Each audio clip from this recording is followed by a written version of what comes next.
susah ini bro, gimana? Ya biasa-biasa aja. Kamu biasa, kalau gua sih memang ini agak berat udah sepi, corona juga aduh. Yang penting itu semangatnya. Langsung guyu, saya guyu gak masuk. Guyu bro. Wah, beli barang rekaman yang guyu. Oh, gak masuk. Bidadari yang mana bro? Masuk iki. Tapi asik iki gua. Masuk. Tadi gini, kalau ngomong iki, ya iku paling enggak 10 kali diucapkan masuk. Tembus kalau garis masuk. Itu loh. Jadi 2020 ini 10 diramalkan dunia gelap. 2020 iku nganu gerbang globalisasi. Iki direkam ta iki? Yo iya. Ngasur. Ndredeg aku direkam aku. Ndredeg barang. Rekaman ini ndredeg. Ya buat pemirsa-pemirsa yang mendengarkan ini loh. Biar ada faedahnya. Oh gitu ta. Wong kita itu biasa menyiarkan radio rusak ya gini nih. Ya gini loh. Kalau menurut saya sih, menurut saya musik kalian semua.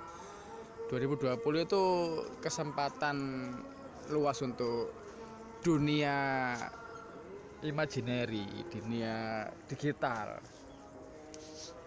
Jadi tingkat iki lho. Ya iku. Pegel ya, Pak. Dodok. Gak apa-apa. Enak ambil dodok ini. Jadi asline biyen niku ya diramalkan 2012 wis buyar. Bumi ini. Tapi 8 tahun loh. Set. Ayo. 8 tahun ini masih jalan itu. Kiamat itu hoak, Bos. Sudah tak prediksi itu. Jadi 2020 ini tetap berjalan, nanti bahkan sampai 2030, 2040 tetap berjalan. Ini kan hanya regulasi informasi saja. Bencana itu datang silih berganti. Kayak lagu itu loh, Bro. Ini para pendengar ini belum tahu ya rahasia di balik semuanya ini. Ya memang ini sebenarnya bukan konsumsi publik, Bro. Ini kan dari cara berpikir dan algoritma dunia, Bro. Ya itu, ini nanti dibuka pada akhir video ini. Jadi dengarkan sampai habis. Ini pasti sangat bermanfaat buat kalian. Ya. Jadi begini. Coba gesekan. Gak menggejekan, Bro. Ini Melbu radio supaya orang-orang tidak terlalu tegang, karena banyak sekali orang itu saat ini dalam keadaan lagi tegang, Bro. Ada banyak bencana yang terus menerus sejak 2012. Bukan tidak ada kejadian. Di 2012 itu sudah banyak orang memprediksikan jauh sebelum 2012, sejak tahun 2010, 2008 itu banyak menyampaikan bahwa nanti 2012 ada kiamat gitu katanya. Tapi maksudnya kan sebenarnya bukan kiamat menyeluruh, tapi bencana, artinya bencana. Jadi sebenarnya kiamat itu maknanya banyak, Bro. Artinya kiamat itu artinya berakhirnya sesuatu gitu maksudnya. Sesuatu itu apa? Ya, itu baru butuh penjelasan. Oh begitu, ini kabar-kabarnya wis corona. Terus banyak pemecatan, ini gimana ini? Ya ini sudah disampaikan ya, tahun zamannya Pak Harto sudah disampaikan itu. Ini tahun 2010 itu pasar global. Tahun 2020 itu proses seluruh kegiatan itu mengarah ke dalam dunia digital. Jadi corona ini mungkin banyak orang meyakini sebagai konspirasi ya, teori konspirasi. Tapi saya juga malah berpikir ini, sebenarnya corona ini sebagian dari prosedural untuk memindahkan orang dari kegiatan konvensional kepada dunia digital. Sekarang untuk mengarah ke sana itu kan bukan hal yang mudah. Dan orang terbiasa untuk berkumpul, bertemu secara langsung. Sedangkan di tempat-tempat di negara-negara yang sudah full teknologi mungkin nggak terlalu repot ya. Makanya ini kan yang terdampak pada 2020 ini tentang corona ini, ya negara-negara berkembang yang biasanya ngumpul, orang yang biasanya jualan di pasar, yang belum digital itu seolah-olah dipaksa untuk harus paham tentang konsep-konsep jarak, tentang konsep-konsep transfer, kecepatan data dan segala macam kayak gitu. Makanya kan zaman dulu tuh waktu ketika musim drone, awal-awal drone muncul itu kan sebagian orang memprediksikan bahwa drone nanti dipakai untuk ekspedisi, tapi hingga saat ini masih belum maksimal dilakukan karena orang masih memilih kegiatan konvensional. Jadi urusan corona sama pemecatan sebenarnya ya sangat terhubung. Kalau nggak dipecat nggak pindah nanti. Begitu kira-kira. Oke, Anda ini di tahun 2016 sampai sekarang bertambah eksis. Kalau boleh tahu, rumah Anda kan ada di Jakarta Barat, di Bandung ada, di Surabaya ada, banyak sekali. Dan kekayaan Anda juga sangat banyak. Kalau boleh tahu, bisnis yang Anda lakukan sekarang itu gimana? Ya bisnisnya biasa aja sebenarnya. Contohnya ternak tuyul. Yang nggak bercanda. Tuyul kan sebuah apa ya? Sebuah anonim lah, bahasa lain lah. Sesuatu yang tidak dipercaya orang tapi terjadi gitu loh. Artinya itu ada banyak rahasia-rahasia yang tidak disampaikan untuk orang-orang awam. Yang orang-orang tahu adalah kalau kepingin dapat uang ya kerja, kepingin bisa kaya ya kerja, kalau nggak keringetan nggak kerasa gitu katanya. Tapi masalahnya orang-orang lupa bahwa uang itu sebenarnya juga bukan sebuah konteks fisik saja. Uang itu juga sebuah konsep digital. Ketika orang berpikir bahwa bekerja itu menghasilkan uang, saya berpikir bahwa uang itu bisa menghasilkan dirinya sendiri dengan konsep-konsep yang ada. Jadi bisnisnya ya macam-macam. Yang pasti membangun data yang pasti itu. Sehingga ketika banyak data, nanti banyak uang. Oke, mantap. Kalau boleh tahu, Dokter Mahmud ini sudah memperoleh gelar yang sangat banyak di Eropa, di Amsterdam juga. Itu menemukan satu terobosan yang baru, di mana ini ditunggu oleh banyak pemirsa di channel kita. Itu sangat dibutuhkan. Ini mohon infonya, Dokter Mahmud. Ya ini terobosan yang mana yang dimaksud ini? Karena terlalu banyak ya saya terobos soalnya. Jadi kalau mengenai terobosan itu banyak sebenarnya yang bisa dipelajari, dimanfaatkan, karena orang itu seringkali lupa bahwa ada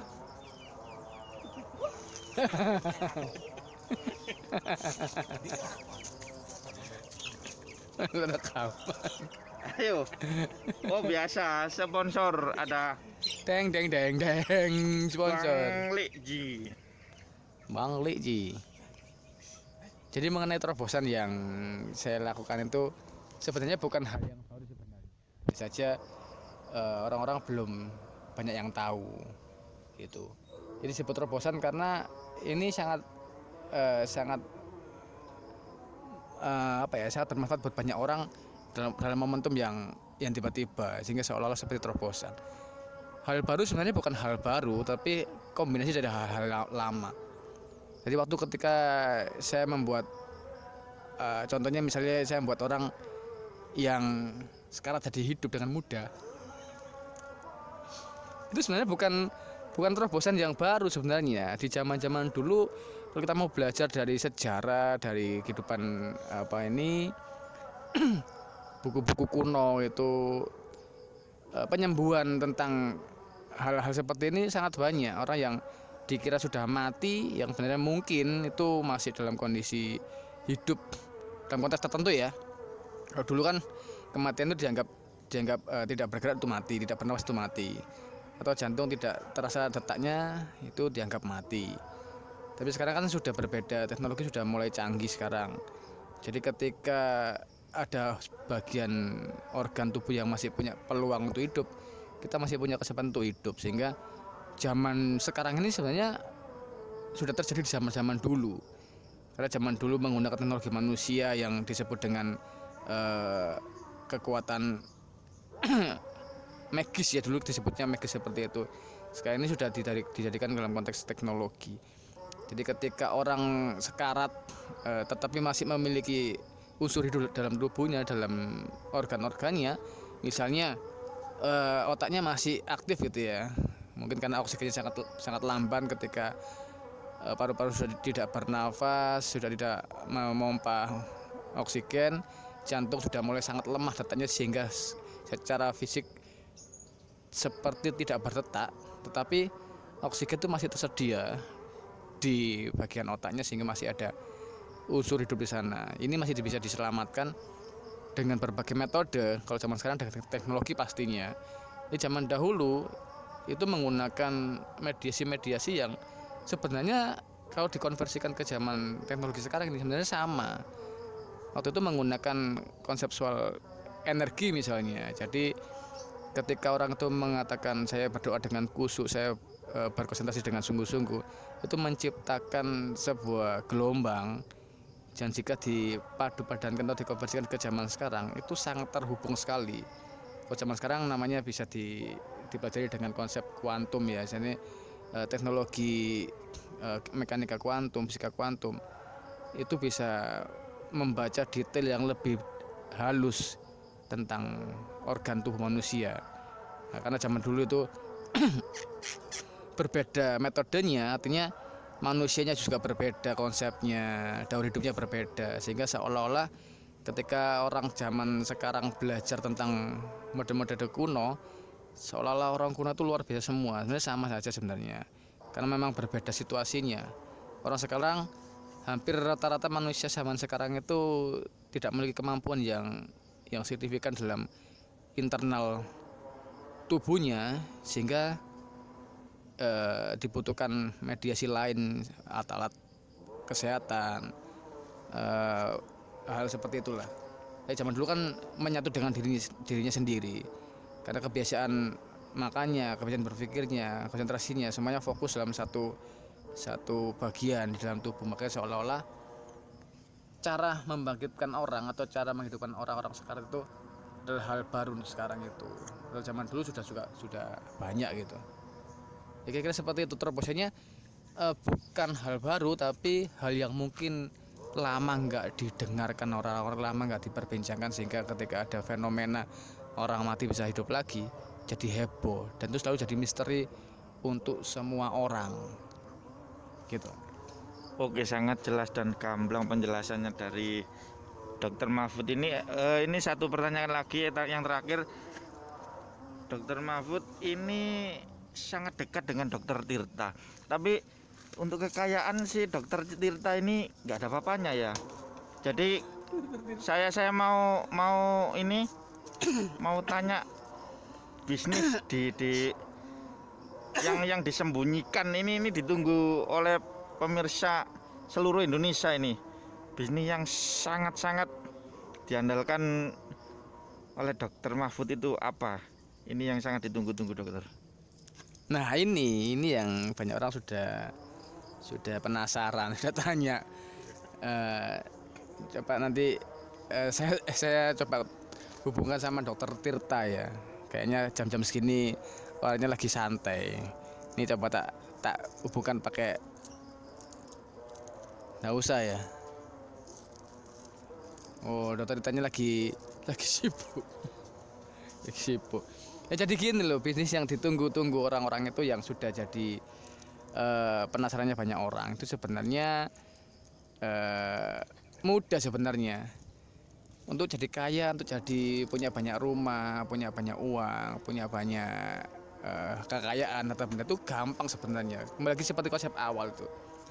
Ketika kita berpikir bahwa kita mampu, maka kita akan dimampukan. Jadi ketika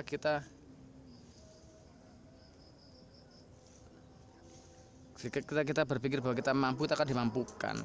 Tidak perlu susah dan tidak perlu rumit.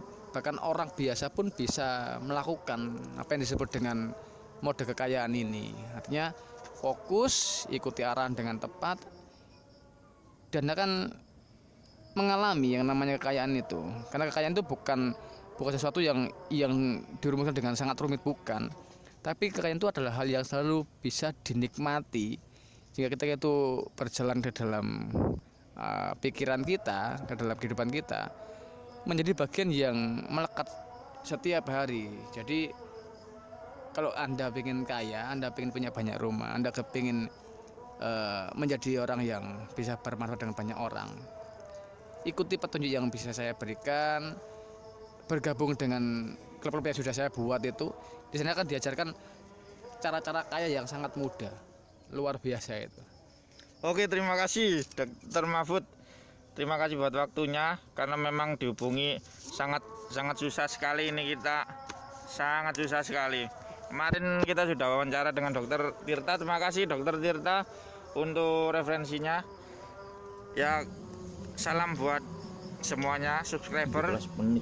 Kita like dan komen, share ke teman-teman kalian.